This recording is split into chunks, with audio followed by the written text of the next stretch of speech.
Hi, today we're going to talk about absolute and comparative advantage, and also how these problems might look when you see them on the AP exam.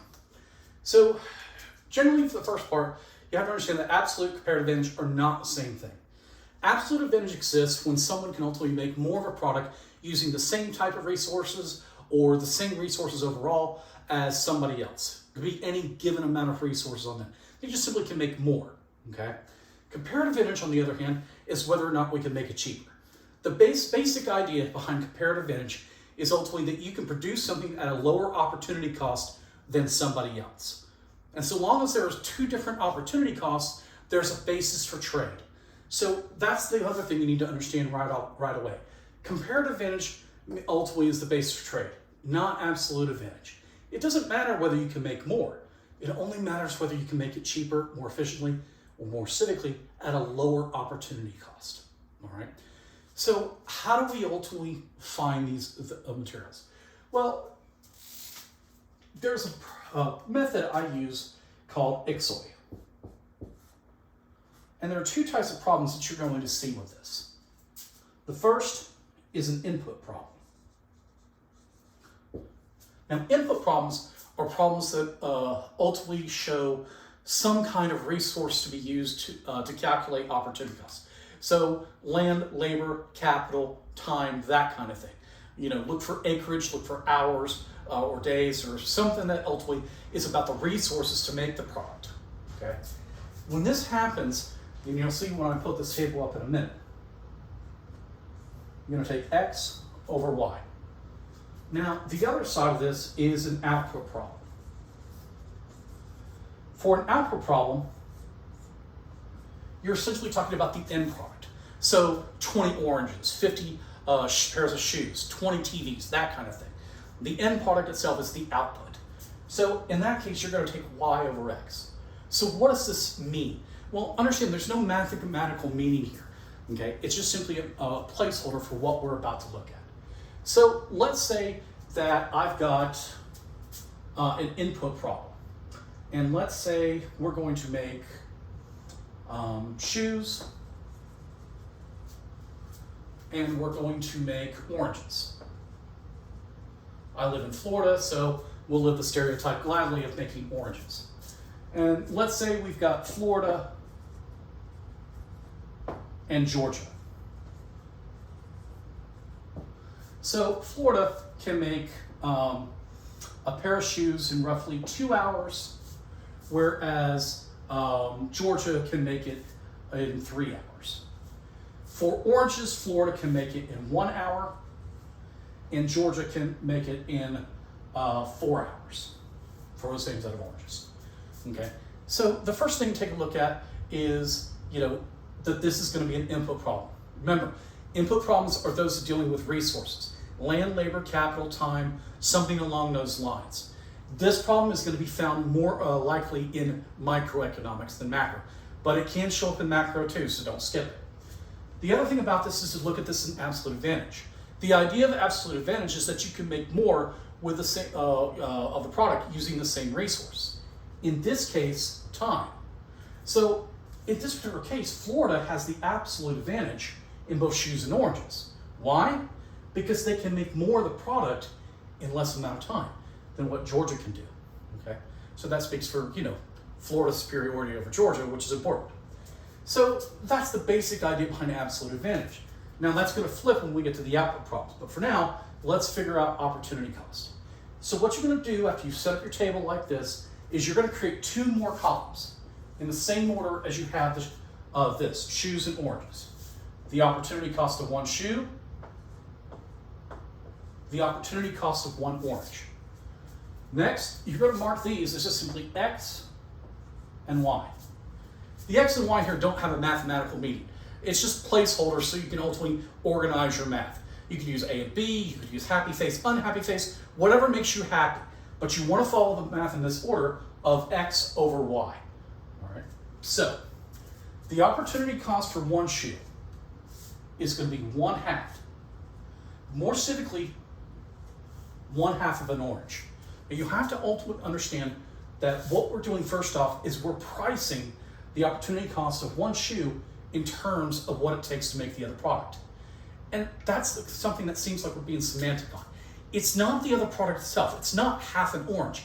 It's the resources that we would have used to make half an orange we are now dedicating to make one shoe. Same thing here. Screwed that up. It's actually 2 oranges. I apparently can't math today. 2 over 1 is 2 oranges. Now, in this case, it's going to be 3/4 of an orange for Georgia, for every pair of shoes they can make. All right. So now that you've done this, the next thing, in terms of finding the opportunity cost for 1 orange, well, since you have this, the math, the way that works out is you just take the reciprocal. So in this case, for 1 orange for Florida, it would cost them half a shoe. Georgia, on the other hand, it would cost them 1 1/3 shoes to make 1 orange. Okay, the resources that would have used to make 1 1/3 shoes is now going to go to make an orange. And so that's how you're going to set up these problems. So once you've got this table set up, now you can start taking a look at comparative advantage. Okay, so if you have the opportunity cost of 1 shoe, all right, the lower opportunity cost here is with Georgia, 3/4 of an orange. So Georgia should make shoes. But now take a look at oranges.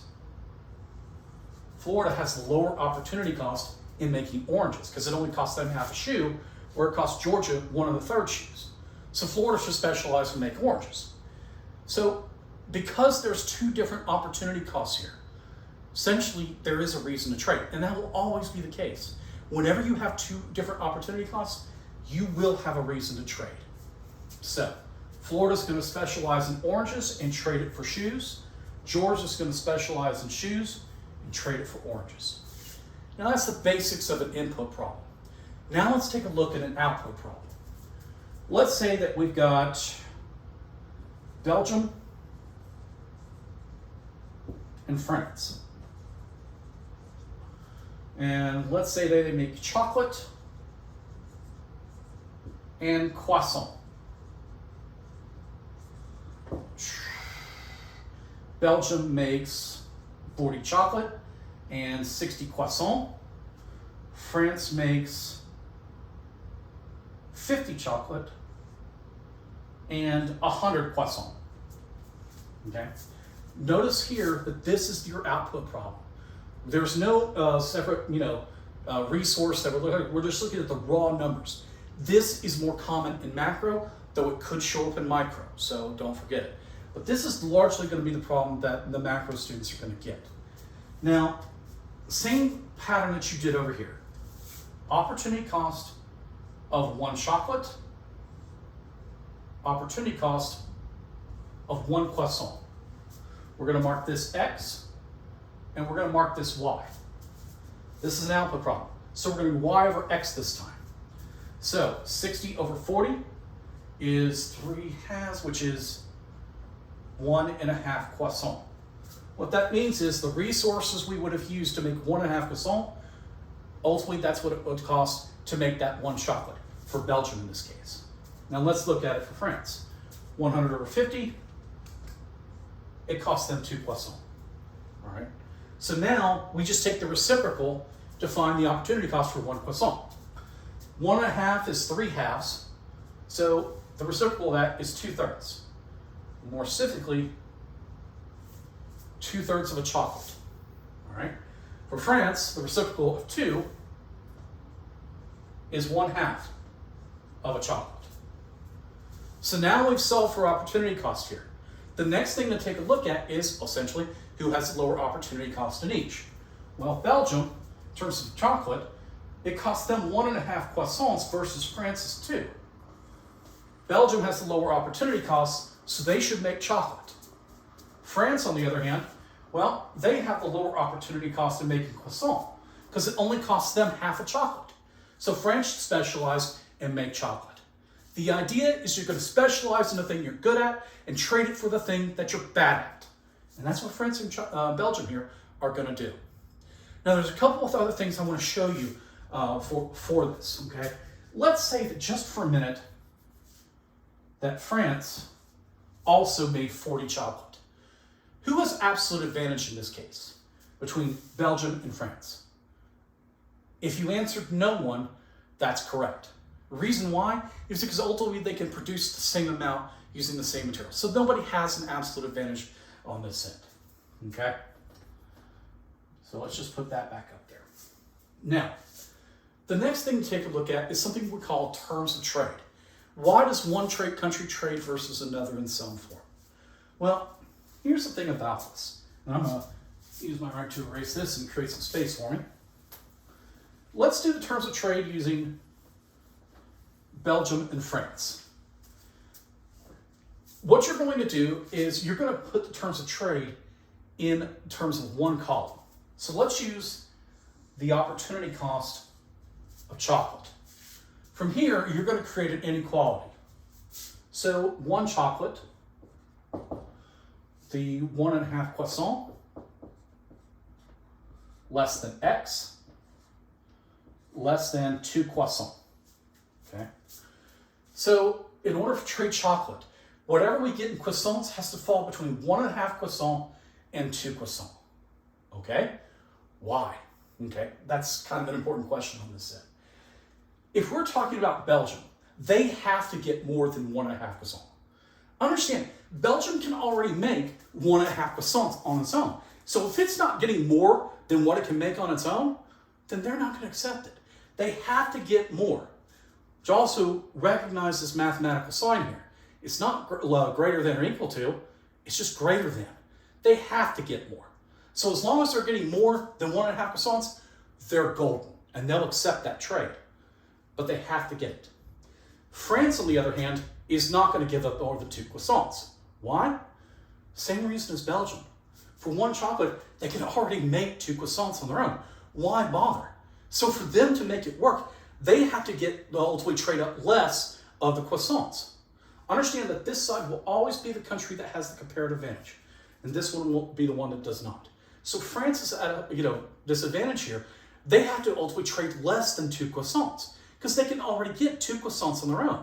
If France is trading 2 croissants or more on this end, they're essentially giving away free croissants. In more economies, they're essentially subsidizing Belgium's croissant production, and they're not going to do that. So in order for a trade to be fair, the term has to be somewhere between here.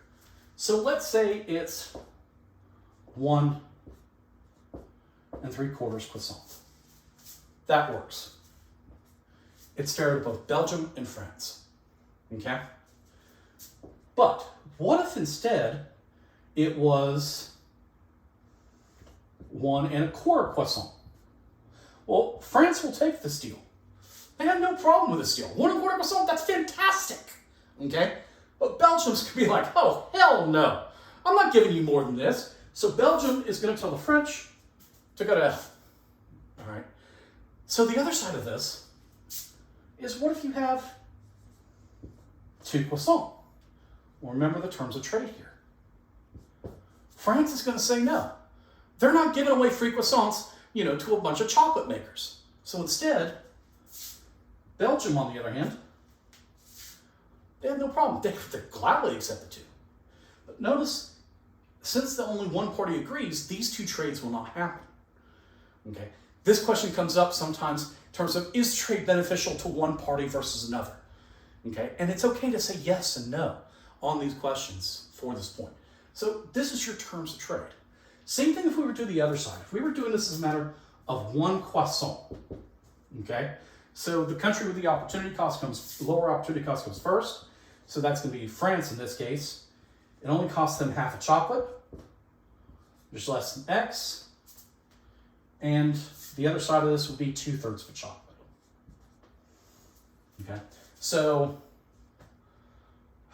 1/2 is 0.5, 2/3 is 0.67. So let's say 0.6 chocolat, or 3/5. And there you go. Same idea of what you have. And that's how you solve this. One other note, do this as fractions. Okay? We're readers, we don't really want to do decimals, and it gets kind of slow after a while. So make sure you're doing this in decimals. That's pretty much the story about absolute and comparative advantage. Remember that comparative advantage is the basis for all trade. It's the reason why France and Belgium will trade chocolate croissants. It's the same reason why you go to the cafeteria and trade your pizza for chicken nuggets. But so long as there is a comparative advantage on either side, where one person has a lower opportunity cost in one good and another one has a lower opportunity cost in another, there is a basis for trade because they will specialize in the good that they're making and trade it for the good that they're not good at making. That's it. If you have any questions, email me. You guys take care. Bye-bye.